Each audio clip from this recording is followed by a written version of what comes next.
안녕하십니까. 서남요양원 대표 박혜성입니다.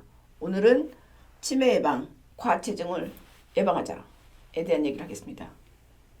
2018년도 대한의사협회지에서 치매 관련 보고를 했는데 전 세계적으로 치매 환자가 3초에 1명씩 발생하고 그 다음에 대한민국은 12분에 1명씩 발병한다 그래요. 65세 이상 치매 유병률이 9.94%. 그러니까 10명 중에 1명.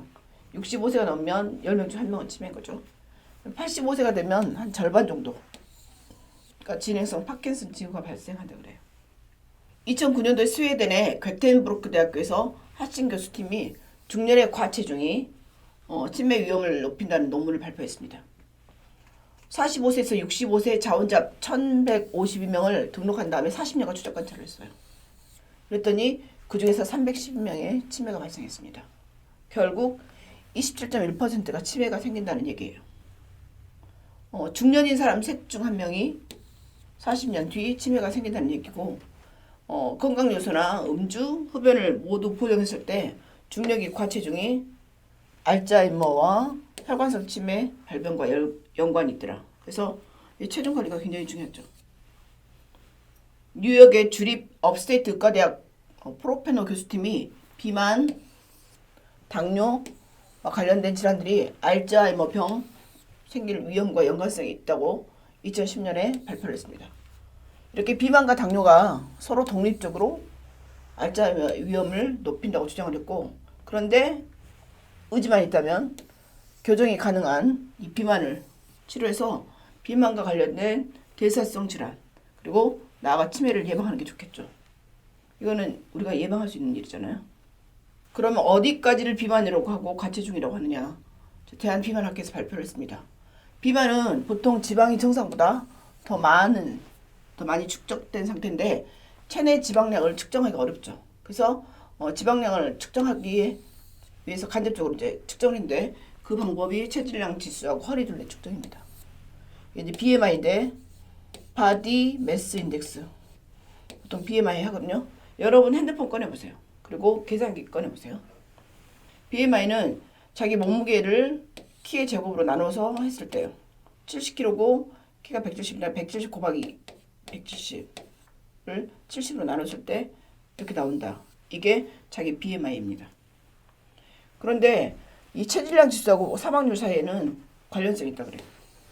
체질량 지수가 증가하면 비만에 관련된 여러 가지 질환들이 높아지면서 사망률이 높다고 하기 때문에 반드시 몸무게를 줄여야 된다는 거죠. 키는 우리가 바꿀 수가 없잖아요. 그렇게 해서 이제 여러분의 BMI가 나왔다고 봐요. 나왔죠? 전자계산기에 나왔죠? 계산기에. 그럴 때 세계보건기구에서는 25 이상을 과체중, 30 이상을 비만이라고 했고요. 우리나라 대한민국에서는 2018년도에 BMI가 23에서 24.9까지가 비만 전 단계, 과체중이라고 했고, 25에서 29.9까지가 1단계 비만, 30에서 34.9가 2단계 비만, 35 이상이 고도 비만이라고 했습니다. 근데 여기서 왜 25가 중요하냐 봤더니, 일단 우리나라에서 성인에서 측정한 BMI가 25를 기준으로 1.5에서 2배, 그러니까 비만 관련된 질환이 증가하더라. 그러니까 25를 절대 넘기면 안 되겠죠. 그래서 25 이하를 유지를 해야 됩니다. 2009년부터 최근 10년간 비만 유병률을 봤더니 비만 유병률이 35.7%고 남자가 45.4, 여자가 26.5%였고, 이렇게 비만이 점점 늘고 있어요. 우리나라가 점점 비만해지고 있습니다. BMI를 측정하기 위해서 아침에 소변을 본 다음에 최소한의 복장으로 신발을 벗고 몸무게를 재는 거예요. 비만도가 높을수록 체중의 일중 변동가 크기 때문에 일정한 시간에 재는 게 좋아요. 밤에 재면 더 몸무게가 많이 나오거든요.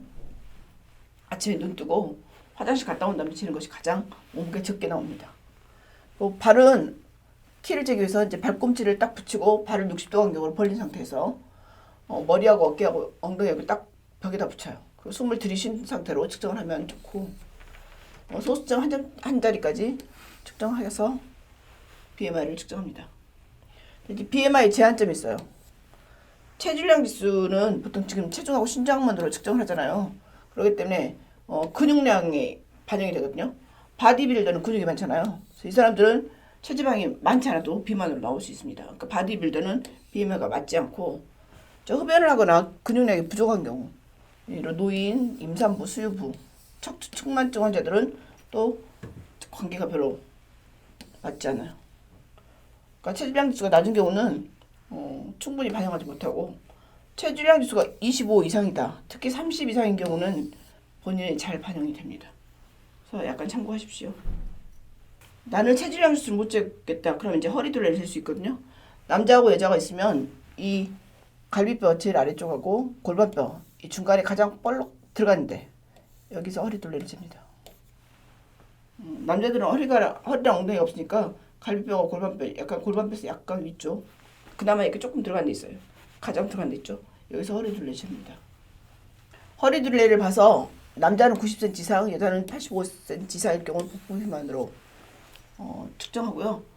WHO에서 제시하기를 양발 간격을 한 25에서 30cm 정도 벌리고 숨을 편하게 쉰 상태에서 줄자를 이용해서 쓰는데 갈비뼈 가장 아래에 위치하고 골반 가장 높은 위치의 중간 부위.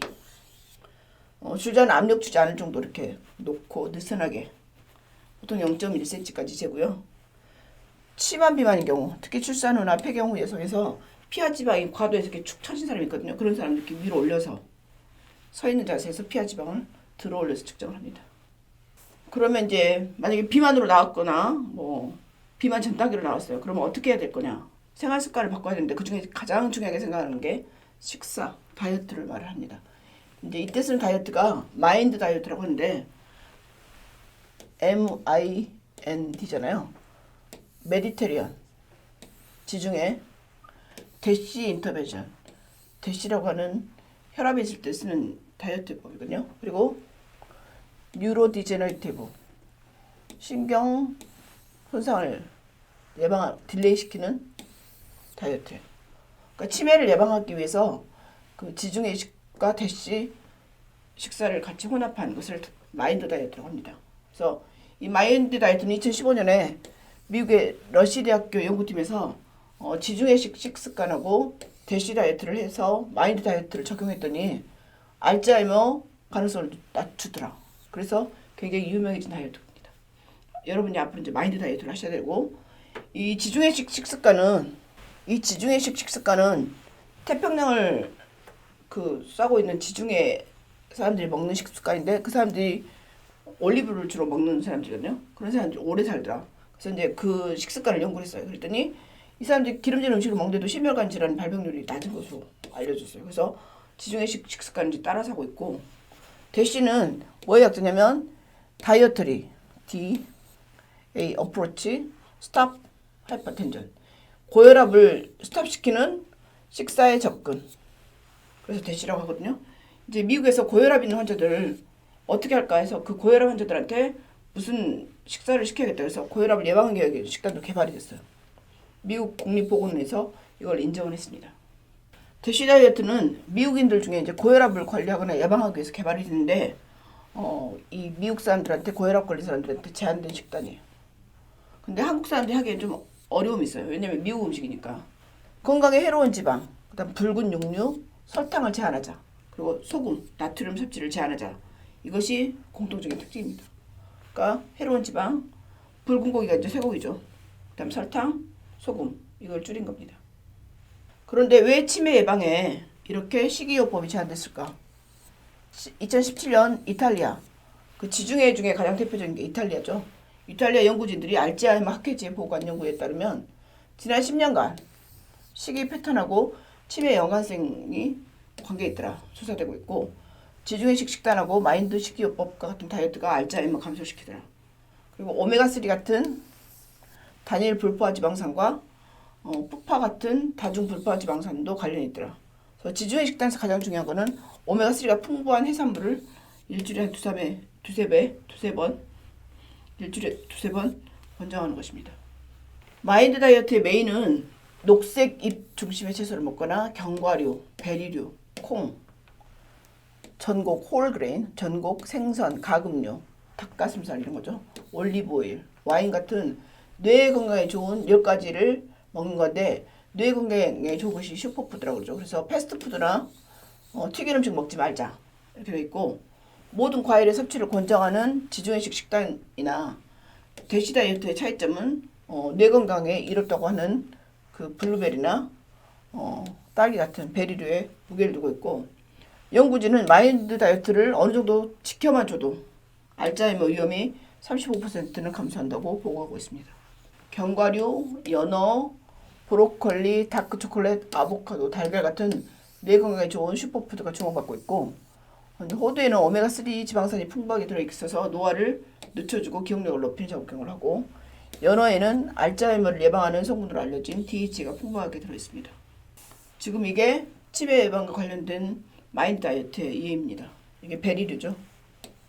이게 연어, 브로콜리, 그다음에 견과류, 토마토, 달걀, 아보카도, 올리브 오일. 녹색 잎채소를 주 6회 이상. 여기는 케일, 시금치, 상추, 십자가, 배추. 우리나라는 배추를 거의 매일 식사마다 먹잖아요. 이게 십자가 식물이거든요. 이제 야채는 매일 섭취하는 게 좋아요. 그다음 베리류에는 이런 베리류의 과일은 일주일에 2번. 예를 들어 블루베리, 야사이베리가 있고, 구기자차도 실은 베리류에 속해요. 딸기도 여기 베리에 속하죠. 뭐 이런 베리류. 그다음 이제 견과류는 적어도 일주일에 5번. 견과류 하루 1견과 이렇게 하면 되겠죠. 콩과 식품은 일주일에 3번 이상. 올리브 오일로 요리를 하고, 생선은 주 1회 정도. 그다음에 가금류, 지방이 적은 단백질을 주 2회. 닭가슴살 같은 게 대표적이죠. 통곡물을 하루에 3번. 우리 밥 3번 먹으니까. 네, 이것이 통곡물인 것이 좋다는 거죠. 와인은 하루에 1잔. 만약에 술을 싫어한다 그러면 커클랜드 콩코드 포도주스를 마셔도 돼요. 이걸 이렇게 붙여놓고 비슷하게 실천하시면 됩니다. 먹어야 할 음식보다 더 중요한 게 실은 먹으면 안 되는 음식이 더 중요하거든요. 제한한 음식 5가지가 버터하고 마가린. 이번에 BTS 노래 중에 버터 있죠. 그다음 치즈의 경우 섭취해야 한다면 주 1회 미만으로 제한하는 것이 좋고, 빵과 설탕이 있는 음식들 안 먹는 게 좋고, 튀긴 음식이나 패스트푸드, 붉은 고기 이거는 피하는 게 좋습니다. 먹어야 된다고 하면 주 1회 정도 드세요. 마인드 다이어트는 오랜 시간 동안 유지할수록 치매 예방이나 관리에 도움이 됩니다. 하루 한 번 뭐 해갖고 되진 않겠죠. 긴 시간 동안. 그리고 운동을 할 경우는 전두엽에 있는 뇌 기능이 좋아지거든요. 그래서 건강에 도움이 되는 식단 플러스 근력 운동, 그다음에 유산소 운동 이렇게 같이 했을 때 더 도움이 됩니다. 오늘은 치매를 예방하기 위해서 과체중을 예방하자는 제목으로 발표를 했습니다. 많은 도움이 되셨기를 바랍니다. 감사합니다.